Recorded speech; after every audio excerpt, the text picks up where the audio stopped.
राजस्थान की राजनीति में आज की सबसे बड़ी खबर है बारां जिले की अंता विधानसभा सीट से, जहां मंगलवार को हुए उपचुनाव में जनता ने जमकर वोटिंग की। 80.21% मतदान हुआ है, यानी जोश वही है, उत्साह वही है, बस अंतर मामूली सा 0.14% का है। 2023 में जहां 80.35% वोटिंग हुई थी, वहीं इस बार भी अंता की जनता ने रिकॉर्ड दोहराया है।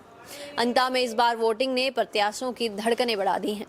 शहर में कांग्रेस और बीजेपी के बीच सीधा मुकाबला दिखा, लेकिन ग्रामीण इलाकों में नरेश मीणा ने अच्छा खासा प्रभाव छोड़ा है।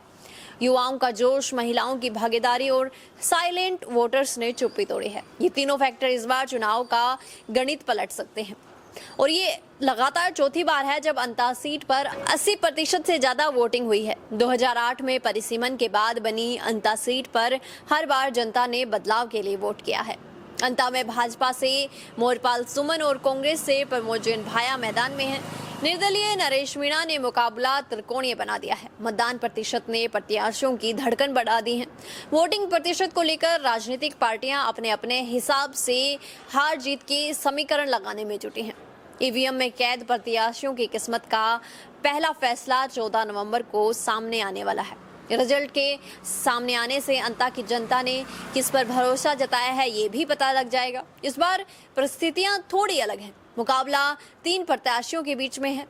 तीनों के बीच कांटे की टक्कर है। निर्दलीय प्रत्याशी नरेश मीणा के वोटर मुखर थे। नरेश मीणा ने आक्रामकता के साथ चुनाव लड़ा। नरेश मीणा के साथ युवाओं की टीम नजर आई।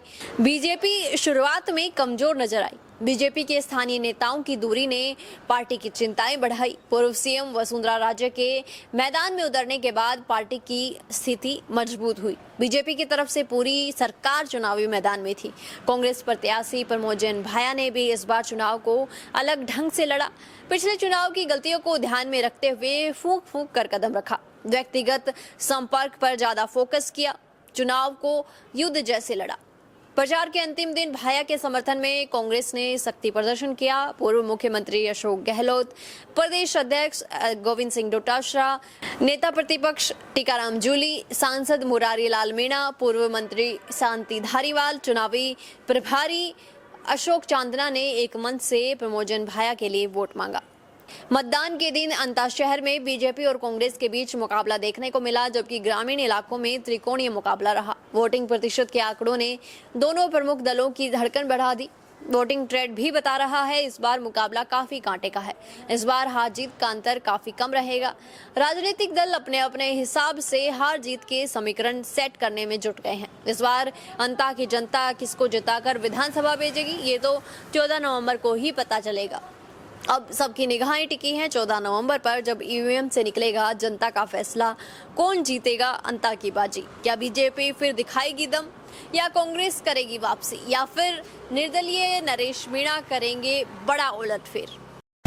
बच्चों के भविष्य से खिलवाड़, ग्रामीण क्षेत्र में गुम विकास, न्यायिक क्रिया में भेदभाव, दबी हुई गरीबों की आवाज पर अब होगी जनता की बात।